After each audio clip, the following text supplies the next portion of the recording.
This week, how news drones could change the face of reporting. We'll go behind the scenes of a new 4x4 commercial that blends hardcore driving with online interactivity, and we'll show you the country's smallest ever advertising campaign. It's for an insect spray. This is Mags on Media. A warm welcome.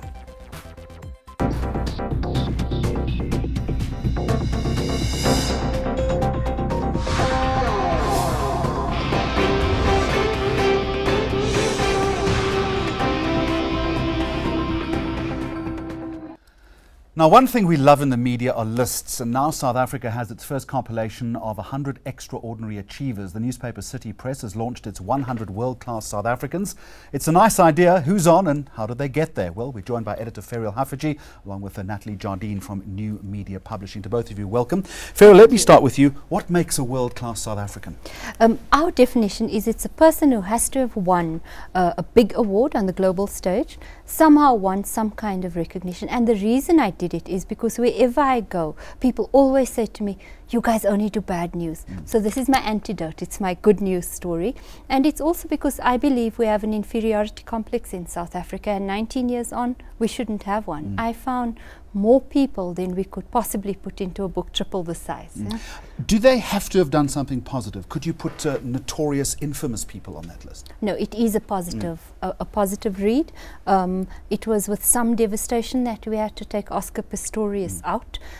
It's a feel-good read, and it's people who have had to have made a mark, had to have won an award. Our scientists, our Elon Musk, our Mark Shuttleworths, etc. Why do you think we have this inferiority complex? And many would say the media fuels it. I've heard that many times in my years of editing. I don't agree that we fuel it. I do agree that we can present a more balanced picture of our country, and this is why we've chosen to do this one, to show South Africans that actually we're up there amongst winning nations, and we just give ourselves a bit of a push. I really feel like we do a lot in the next 20 years. Okay, Natalie, how did New Media get involved in all of this? What was your role in it? Well, we helped City Press and Ferial realize the dream of putting together the 100 world-class South Africans. So we curated the list along with Ferial, and we got all of the images and we curated the copy. When you were shooting the images and just having a look at some of them, we will put them on the screen during the course of our discussion, were they specifically posed images that you asked people to do, or was there some file footage? How did you how did you actually do the images? Well, fortunately we didn't shoot a single image, so these are all images that you've sourced from elsewhere. Sourced from elsewhere, taken over the years, which actually makes it so much better because it's these guys in action. Now, the question you really want to ask, or you want me to ask you, is what on earth is an augmented reality cover, and why do we need one? An augmented reality cover is when you take a piece of technology that is in your smart device already, so whether it's an iPhone, iPad, Samsung Galaxy S, whichever phone you have, and there's a little chip in there, and on that chip is a small computer that gets a signal from the printed page, and from that then brings the augmented reality to life. In what way, in your own words, how does it come to life? Well, in this case, the Earth pops up, a globe pops up, and it has a wraparound banner that allows you to pick through the categories of the magazine. So if you think there's Heroes and Mavericks on it, and you'll click on Heroes and Mavericks, you'll get 2 people on it, and you'll get a little bit more content from it, and there's a little fun quiz that you can answer. All right, I'm sure it took a lot less time to explain the concept of Ferial than it was to me, and thank you for your patience. Did you need a lot of selling on a cover idea like this? Because apart from the idea, which is very good, the cover in itself is going to be a selling point. I hope so. Not at all. It wasn't a hard sell. Not to City Press, not to New Media, and to our sponsors, Extrata, because I think everybody is looking for a positive and good story to tell, and nobody had put them all together in one place. It's the 4th set of lists I'm editing, and they're hellish, because I know on Sunday I'm going to get a lot about who's not on it, who is on Isn't it, that do the they idea, belong though, on Ferial, it? that you actually want that? Is that, you know, you want to stir some debate up? Of course, but it still gives it still makes my tummy a little bit sore when that happens.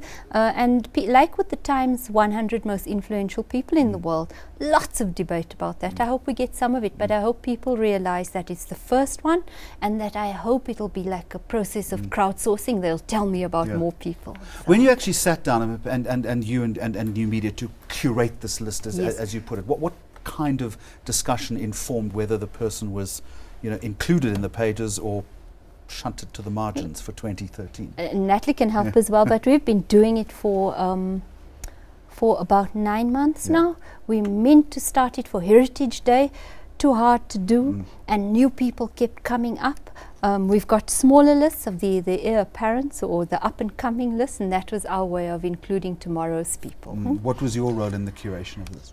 Well, it's our editor of the magazine really thought about every single person and what they meant to South Africa, along with Ferial, and that's how we made the decision, because it's always hard to get 100 people out of the millions, and as Ferial says, I think there will be some words about it on Sunday, but I think what the right thing, going with people that really spoke to us with their achievement, whether it was Charlize Theron on film or whether it was one of our political members, they're all world class.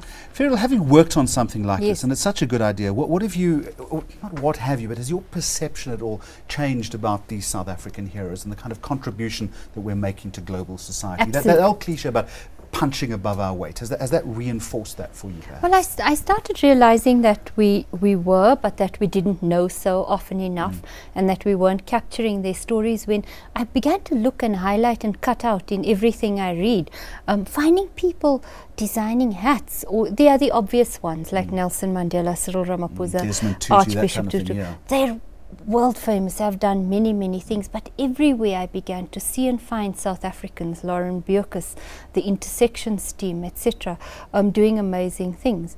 And I really feel if we can just take a second look, we might get rid of our complexes and our continually looking backward and look forward a little bit to what we might be. How do we take a pause as society to stop and look for those heroes in our community? I think everybody's begun to do it. I think the Alliance for Citizen Action shows you how we can see ourselves differently, imagine our roles in our country differently, especially come Freedom Day and going on. And I think the National Development Plan, although it's subject of so much debate now, is such an effort to say, let's look at 2030, let's not stop looking backward now. Why a theme-based compilation rather than just a ranking? You're going to pass that one to Ferial, aren't you? I think rankings are very hard. Oh, I love rankings. Yes, exactly. Who was I going to put at number one? Obviously Nelson Mandela. Precisely, but number two then. And I think that with our editor Claire Johnston on this one, what you found is a clever way of dividing it up into lovely categories like heroes and mavericks, innovators. I had very boring names for them, scientists, politicians. But I think the ones we've eventually come up with New Media Publishing really does enable us to look differently at the many wonderful people. So groundbreakers, thought leaders, we've got a sneak peek at the magazine. Congratulations to both of you. It really is going to be a discussion point, I think, for the next couple of months. And well done. It's a great read. Really appreciate your time. They were talking about omissions and the debate. So anyone that you think should be on or off the list, well, you can start that conversation right now on our Facebook page. And here's the address. And when we continue, newsroom innovation, including the deployment of drones to cover inaccessible hotspots.